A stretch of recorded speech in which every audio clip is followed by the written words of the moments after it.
Donc Quique reçoit des nouvelles du Real Madrid chaque jour. Qu'est-ce que c'est que cette histoire? Si Ceballos part, personne ne viendra. Comment cela est-il possible? Nos milieux de terrain partent et personne ne vient les remplacer. Comment ça va, mon pote? Ça va très bien. Bon, attendons de voir ce qui se passe car il y a beaucoup d'agitation, beaucoup de mouvements d'information. Mais oui, je dis d'emblée que cela me surprendrait également qu'il n'y ait pas de remplaçant pour Ceballos.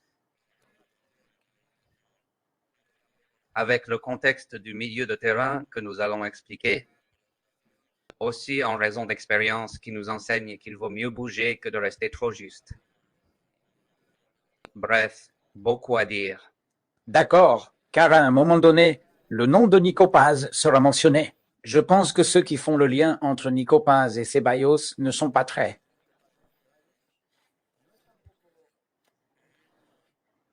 Fou, parce que bien que l'un soit droitier, il aime beaucoup avoir le ballon.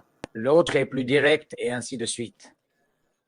C'est vrai qu'ils peuvent jouer dans des zones similaires. Alors, c'est une association d'idées. Écoute, il part, on l'a pour seulement 8 millions cet été, 9 l'année prochaine.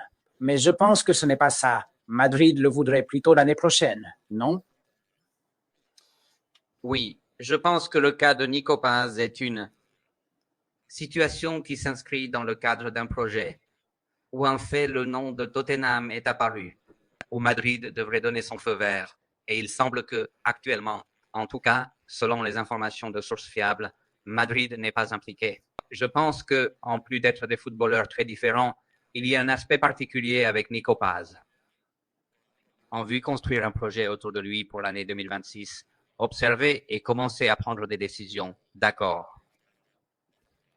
Je disais que le nom de Nico Paz allait être mentionné. Je l'ai déjà mentionné, mais ça m'aide à faire le lien pour ce qui suit et à analyser un peu. Donc, le match contre Oviedo, si Madrid s'est amélioré, etc. En commençant par le milieu de terrain, si ça te convient. Je pense aussi qu'on attend que Nico Paz s'affirme là-bas.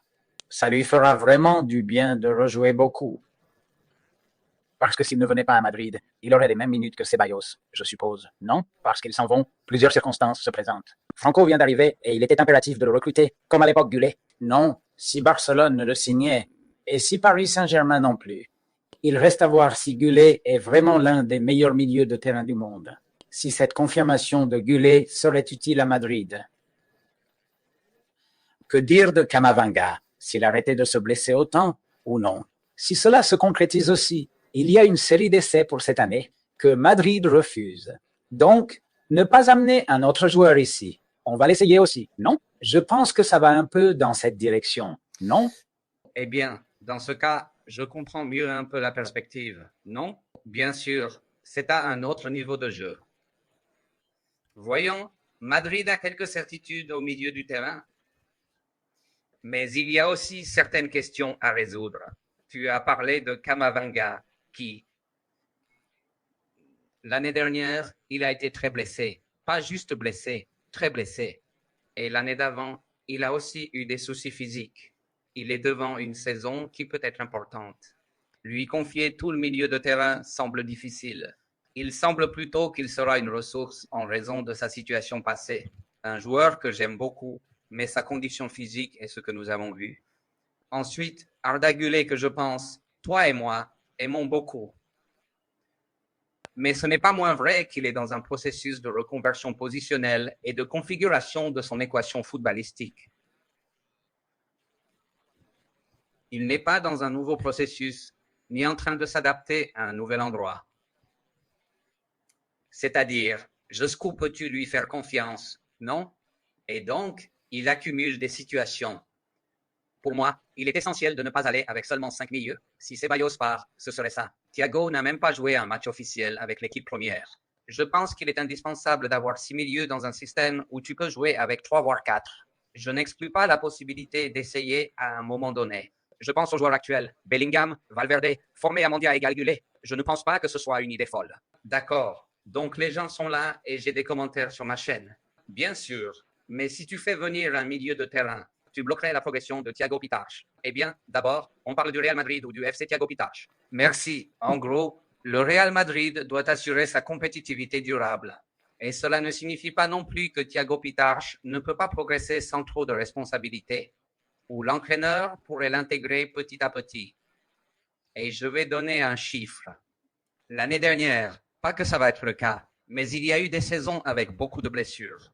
Le Real Madrid a eu 54 blessures la saison précédente.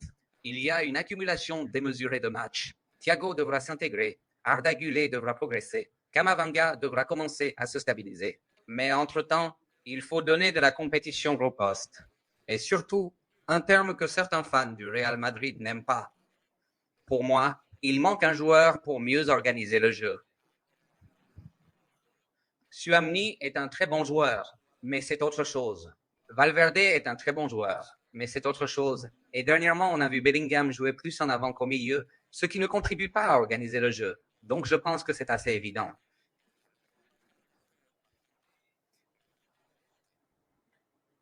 Et avant de voir comment le Real Madrid a joué le match contre Oviedo, parce qu'à mon avis, il a été fantastique. On en parle maintenant. La vie est plus facile pour lui quand toute l'équipe travaille. Pour un milieu de terrain de ce profil, c'est comme ça, disait le jeune hier après le match, qu'il y a un meilleur équilibre défensif, nécessaire aussi à l'offensive. Cela lui convient parfaitement, et on le voit, ses qualités sont améliorées. Mais petite parenthèse, bien sûr, si tu lui donnes cette responsabilité, comme celle donnée à Ceballos, qui a dû jouer beaucoup de matchs à cause des blessures de ses coéquipiers ces dernières années.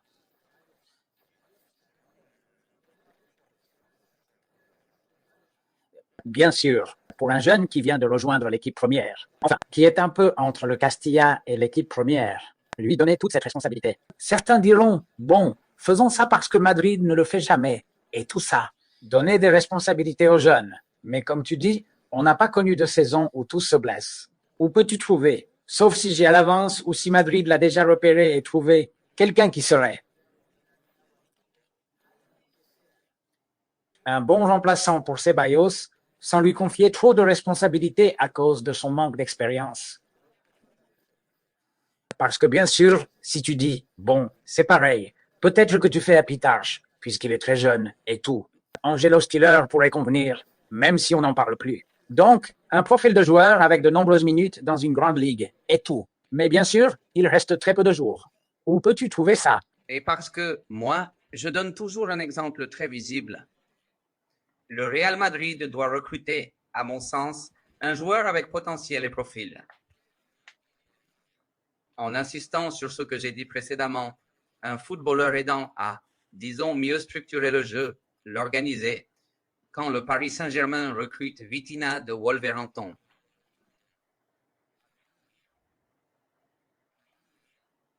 Ce n'était pas le Vitinha actuel, mais un Vitinha ayant joué dans la meilleure ligue du monde, qui avait déjà joué à Porto, et un joueur avec expérience en élite, bien sûr.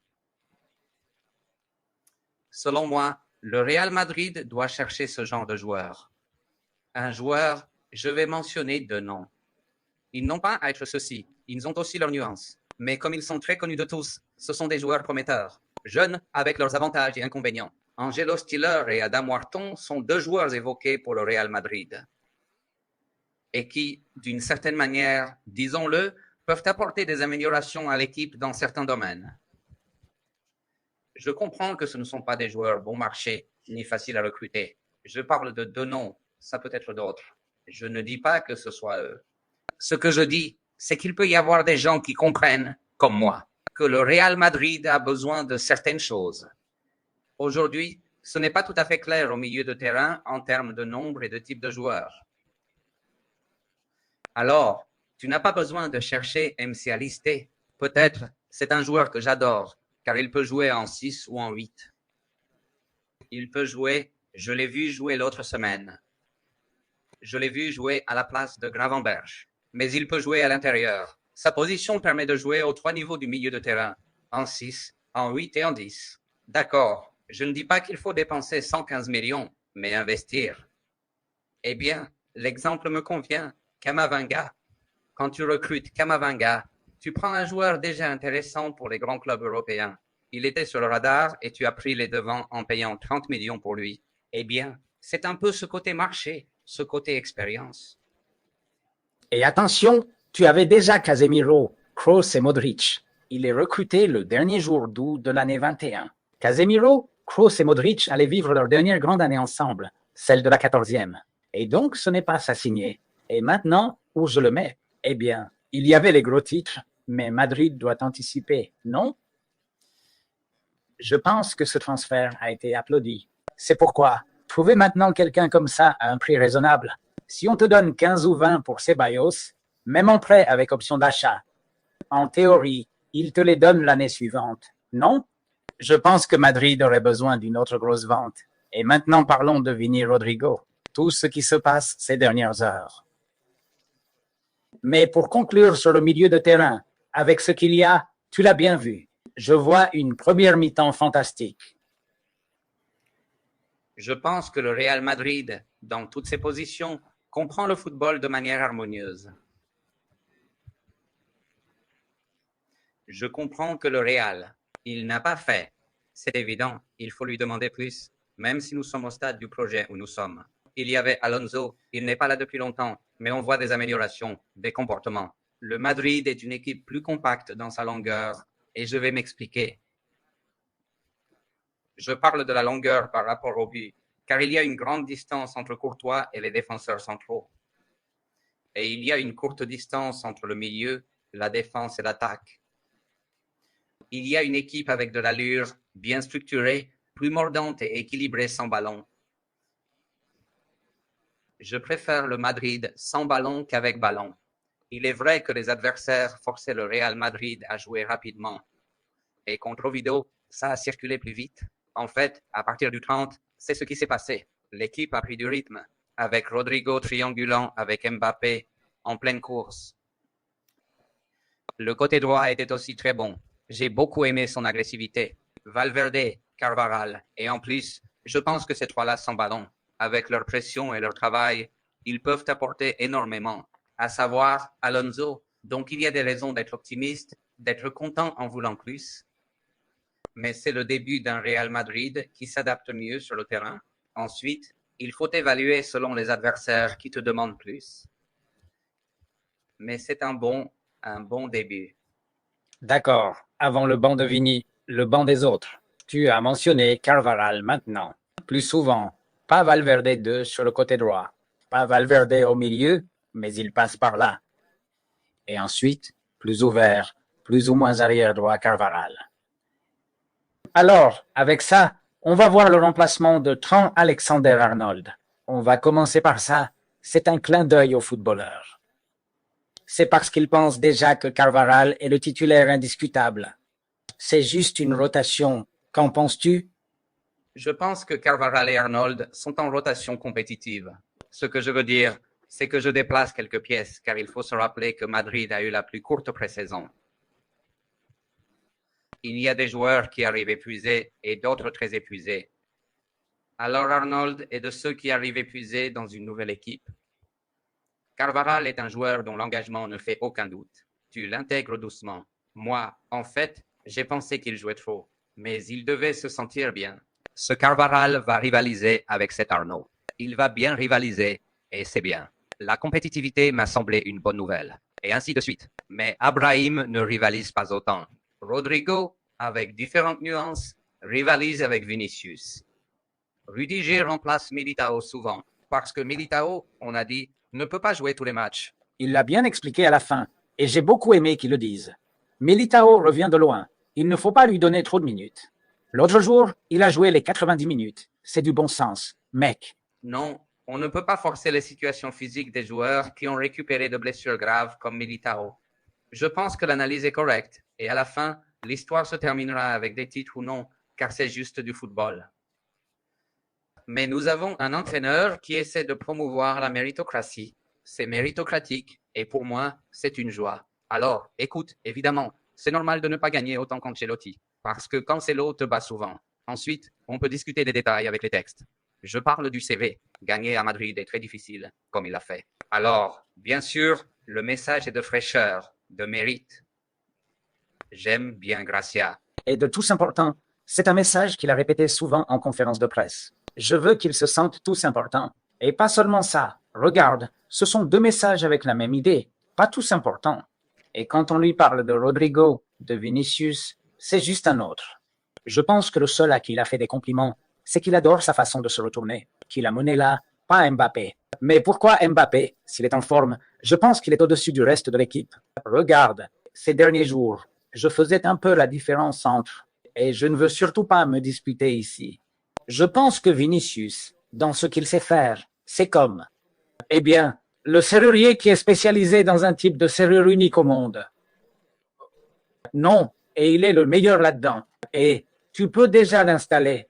Je ne sais pas aux professionnels du secteur, mais si ce gars est le meilleur, regarde. En parlant de serrure, c'est Vinicius qui les ouvre le mieux.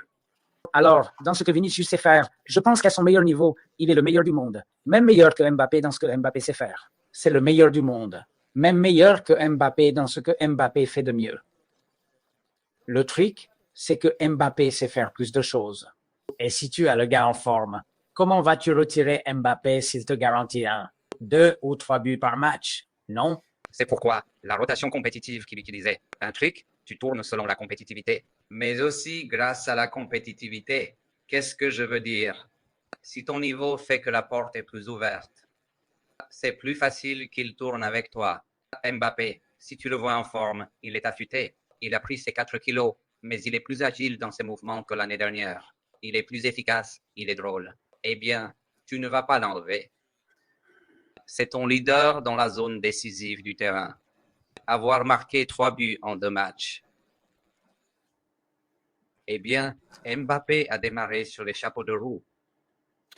Et toi, le cas Vinicius sur le banc, tu en penses quoi? Hier, avant le début du match, des théories incroyables ont commencé à circuler. En gros, non, non, le Real a montré la sortie à Vinicius. Mais non, mec, toi, tu le vois comment? Je pense qu'on n'a pas montré la sortie à Vinicius ces mois-ci. Ce qu'on lui a montré, c'est qu'il n'est pas intouchable. Cela dit, je pense que ce sont des portes différentes qui pourraient devenir tournantes à l'avenir. Très utilisées, d'ailleurs, en politique. Mais je pense que c'est un joueur qui a besoin de rappel. Et je ne parle pas de ce qui s'est passé à Oviedo, qui a beaucoup de contexte. J'ai expliqué ma vidéo. Oui, oui, il faut analyser chaque situation dans son contexte. Le contexte est essentiel pour comprendre les réactions, mais pas seulement de Vinicius, de n'importe qui. On peut explorer, entrer dans la tête des gens qu'on aime bien, moi y compris, dire tu ne devrais pas faire ça, ceci et cela, mais tout a un contexte dans le football. Vinicius a un contexte, une performance en dessous de ce qu'on a vu chez lui en prime. Alors tu dois agir si on revient à la situation précédente. Alonso sait qu'il est méritocratique. Il veut prôner la méritocratie, pas l'égalité. De méritocratie, d'égalité. Non, car tous ne sont pas comme moi au foot. Non, pas du tout. Tout le monde est pareil ici. Avec ces mots de Del Bosque. Il n'a pas exactement dit non, non, non, non, non. Tous sont pareils, mais oui, oui. Non, non. Bien sûr que non, pas du tout. Ils ne sont pas tous pareils ici. Ce qui se passe, c'est qu'il y a des joueurs à qui tu peux demander plus. Tu ne vas pas demander à Valiero comme au début. Alors, dans cette exigence, Alonso sait qu'il faut aussi donner des avertissements. Il l'a donné à Arnold à sa façon, un autre niveau à Vinicius. Et puis, il y a l'analyse de Rodrigo, mais celle de Vinicius est très claire. Il faut se concentrer et, bon, en fait, c'est mauvais statistiquement parlant. Il n'a pas réussi à intercepter. Ça s'est bien passé. Oui. Comment as-tu trouvé Rodrigo? Eh bien, je l'ai trouvé très bien, pas exceptionnel, parce que physiquement, je pense qu'il n'a presque pas joué, et il n'a pas été parmi les plus impliqués, ni lors de la première journée, ni pendant la pré-saison, ni rien. Je pense qu'il n'est pas au top physiquement, mais je l'ai vu pendant environ 15 à 20 minutes de ce qu'il a joué en première mi-temps, et il s'est vraiment démarqué. Je sais que certains le comprennent bien, mais peu importe. Je trouve que Rodrigo se connecte mieux dans les jeux en espace réduit. Je l'ai dit 6000 fois, mieux avec Mbappé qu'avec Vinicius. Par contre, dans les jeux en espace,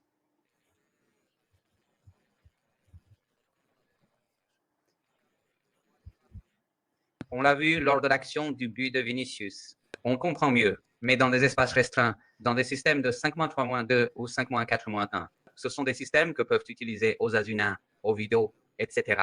Là, Rodrigo comprend vraiment mieux le mouvement sans ballon que Vinicius. Ce qui ne veut pas dire, et je l'ai souvent dit, qu'il est meilleur que Vinicius. Cela se comprend dans ce concept footballistique précis. Ce n'est pas pour rien que Rodrigo, s'il reste, sera un atout. On verra s'il est un atout indispensable ou un atout important. Mon avis est qu'il sera un atout important, pas indispensable. Mais bon, sans viser directement ceux qui aiment Vinicius, ça le met un peu dans une situation délicate. Il doit donc se battre pour prouver sa valeur. Pourquoi pas? Bien sûr, avec ce que tu dis, j'imagine ceci. C'est quelque chose qu'un entraîneur comme Xabi Alonso pourrait faire en pensant à l'équipe, au collectif. Des équipes qui se replient sur elles-mêmes comme on a vu Osasuna, Oviedo, etc. Peut-être qu'il est plus judicieux d'avoir un profil plus à gauche là-bas. Je ne mets pas Vinicius sur le banc sans raison, mais je théorise sur un profil comme Rodrigo. D'après ce que tu dis, dans les combinaisons avec Mbappé, il est meilleur dans les espaces restreints. C'est ce qu'il te faut pour ouvrir la situation. Ça et des tirs de loin, que le Real Madrid a aussi tenté. Contre des équipes, ou même contre celles que tu as déjà battues. Et ensuite, elle crée des espaces pour tenter de revenir au score. Alors, Vinicius est redoutable, comme nous l'avons vu hier. Ou contre des équipes comme le Barça ou City qui te dominent. Vinicius pourrait peut-être mieux convenir. Alors, dans cette hypothèse, on pourrait avoir une saison où Rodrigo reste et lutte pour une place. Tu verrais, Villa Alonso, qu'il y a des matchs où Vinicius doit être remplaçant comme hier, et la plupart du temps Rodrigo. Il ne se tournerait pas le dos, et même s'il ne le faisait pas. Le bruit médiatique serait insupportable, mec. Non, ce n'est pas ça. Bien sûr, au final, c'est comme tout. Si on pousse un peu à l'extrême, c'est vraiment ce qui te fait réfléchir, non? Naturellement, ce qui se passe, c'est que tu l'as dit toi-même. Les visages, les rôles et aussi les leaderships. Au final, Vinicius est un joueur leader au Real Madrid et ça, tu ne peux pas le maintenir longtemps. Il faut aussi reconnaître à Vinicius que, sans être un joueur très collectif, il s'est amélioré à son apogée. On en a également discuté sur ta chaîne à l'époque. Il a amélioré sa compréhension du jeu en général. La lecture. Donc, je pense que le bon côté de Rodrigo, s'il reste, est qu'il va renforcer l'attaque. Et que les gens soient plus motivés car quelqu'un peut les motiver. Je pense que le prochain jour, contre Mallorca, Vinicius sera titulaire. Je n'ai pas beaucoup de doutes, il sera titulaire avec Mbappé. Mais pour moi, après la dernière saison, tu dois réagir. Et la saison dernière, au-delà des supposés effacements de Rodrigo, qui était là, Rodrigo a eu un moment où il était complètement éteint, hors réseau. Et Vinicius, disons-le, n'a pas été mis sur le banc. En gros, la dernière mise sur le banc de Vinicius, pour des raisons sportives, était lors de la saison 21 à 22, je crois, contre Alaves et Levante. À cette époque, il devait sortir du banc pour révolutionner avec Rodrigo, précisément à cause de Hazard et Bale, qui sont sortis à Alaves, à Vitoria. Pardon, je pense qu'en ce moment, il faut vraiment se battre et prouver sa valeur. Tous deux sortent d'une saison difficile, moyenne. Alors, Vinicius est en avance par catégorie, oui, mais Alonso sait que Rodrigo a encore du potentiel, qu'il en aura besoin s'il reste. Et en plus, cela peut signifier que d'autres joueurs doivent se surpasser, car Xavi Alonso a montré que la méritocratie est importante pour lui. Donc, si Rodrigo reste, ces deux-là ne peuvent pas jouer ensemble. Dans des situations, je pense, très spécifiques. Oui, quand l'adversaire est en train de gagner ou d'égaliser et qu'il faut gagner, peut-être que tu dois moins défendre et rester en bloc. Donc, quand tu es dans le camp adverse, là tu peux parfois combiner les trois, dans certaines situations. Mais je pense qu'en général, on ne verra pas trop Rodrigo, Vinicius, Mbappé, c'est sûr. Et enfin, tu imagines que Franco sera titulaire à partir de maintenant, avant son rétablissement, avant le retour de Bellingham, parce que lorsqu'il reviendra, tout sera différent. Donc au milieu de terrain, Menigulé, Ceballos est devant, soit Vinicius, soit Rodrigo. Je pense à Vinicius. Avec Mbappé, ce poste ira à Brahim. Plus Brahim et plus Thuan et plus Tantono pour l'instant. Quand Bellingham reviendra, j'imagine que l'Anglais sera titulaire. Mais pour l'instant, entre l'Argentin et l'Hispano-Marocain. Je pense que le titulaire sera plus souvent Tantono. Je n'ai pas mentionné quelque chose que je vais souligner à nouveau. Et que cela ne passe pas inaperçu. Pour moi, il y avait quelque chose dans cette connexion. Positionnement partout où tu vas. Cet homme est omniprésent. Mais Valverde et Carvajal avec plus de personnalité. Ce triangle dans le cadran droit. Je pense qu'il n'a pas brillé avec le ballon. Mais dans ta quête de domination territoriale, il peut générer beaucoup plus. Il provoque un penalty qui n'est pas sifflé. Il ne fait pas un match spectaculaire, mais c'est sa première titularisation au Real Madrid. Il y a des gens, et je respecte ça, qui disent « Eh bien, moi, il ne m'a pas vraiment impressionné. » Pour moi, il ne m'a pas impressionné dans le sens global de faire un match incroyable. Ce qui m'impressionne, ce sont deux choses. Sa personnalité quand il demande le ballon et sa fréquence de présence. Tout cela à un moment donné. Et ensuite, quelque chose que nous n'avions pas détecté et qui est super important, et je m'inclus ici, c'est que nous n'avions pas valorisé son travail de pression, surtout avec Vinicius et Mbappé là-bas. Je ne dis pas qu'il sera comme Di Maria, d'accord, mais c'est un joueur qui travaille sans cesse. Oui, et il a compris que pour jouer au Real Madrid, il devra travailler dur sans ballon. Et pour être malin, si je reviens à ça, c'est très important. Presser, revenir et contrôle du territoire. Et cela se fait avec des personnes qui appuient fort et vont intensément. Exactement. Et puis, quand on perdait le ballon, ils allaient comme des fusées. Tu voyais que le Madrid, quand il perdait le ballon, essayait de récupérer vite, car il avait de l'énergie. Oui, et dans ce secteur droit, ils allaient encore plus vite, parce qu'ils ont ce profil, en effet. Enfin, Valverde, bien sûr.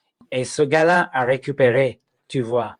Je me souviens quand il descendait avec les montées du côté et tout ça. En gros, ils travaillaient beaucoup là-bas, déjà sur leur propre terrain, quand Ovidio avait une chance et entrait chez nous. Mais ce n'est pas tout. Il y a une occasion en première mi-temps où il ne récupère pas sur la ligne de fond. Souviens-toi, Valverde la lui donnait. Valverde essaie de trouver Mbappé, mais un défenseur arrive avant lui. Mais il a récupéré devant, il a récupéré derrière. Tu le voyais toujours, il était toujours là, arrivant au ballon. En gros, jamais découragé en disant que c'est trop loin, qu'on a vu 1 million de fois. Non? Bien sûr, cela leur semble encore plus logique. Il me semble plus mature, générationnellement parlant, que Brahim. Mayoral a 26 ans, mais il me semble un meilleur joueur, plus adapté aux besoins de Madrid. Prime sera très nécessaire comme joker et sera présent, mais surtout pour les caractéristiques des attaquants et ce que Xavi recherche. Pas vraiment mieux, mais Bellingham va revenir. Et quand Bellingham reviendra, il y en aura un qui partira. Et puis la méritocratie est soulignée ici. Mais moi, ce que je veux, c'est Miguel. 19-20 joueurs. Je veux voir si c'est possible. Voyons si un milieu arrive maintenant. On verra. Mais je veux 19-20 gars qui se battent pour être titulaires. Évidemment, toute la saison, c'est compliqué, presque impossible. 16-17, mais quelque chose de similaire. Sinon, l'énergie ne nous arrivera pas. L'année dernière, le Real Madrid était épuisé par les blessures. Et à cause des joueurs qui ont trop joué, comme Rudiger. À cela, et pour conclure, il y a un problème quand tu as 20 joueurs qui se battent pour une place. C'est plus facile que des tensions apparaissent dans le vestiaire. C'est comme ça depuis toujours, dans n'importe quel travail aussi, non? Donc l'équilibre, cette bonne ambiance vestiaire, qui est très important à Madrid, et que tout le monde soit motivé, c'est le travail du coach. C'est ce qu'il doit réussir. À un moment donné, Ancelotti l'a fait. Le problème, c'est qu'après, ils ont pris la grosse tête, parce qu'il a réussi. Oui, souviens-toi de la saison 16 à 17. C'était une folie, et tout le monde s'amusait sur le terrain. Il se sentait utile et important. Je ne dis pas ça, il me semble. C'est l'extrême, ce que nous avons dit de l'argument extrême. Mais ce miroir, avoir 18, 19, 20 gars combatifs pour l'équipe principale du Madrid serait un privilège. Après l'année dernière. Exactement. Bon Quickway. Un gros câlin à toi. Aimez cette vidéo si elle vous a plu. Commentez, partagez. Et voilà, restez ici aussi. Et demain, on est sur ta chaîne. Oui, monsieur, un câlin, un autre. Salut, salut.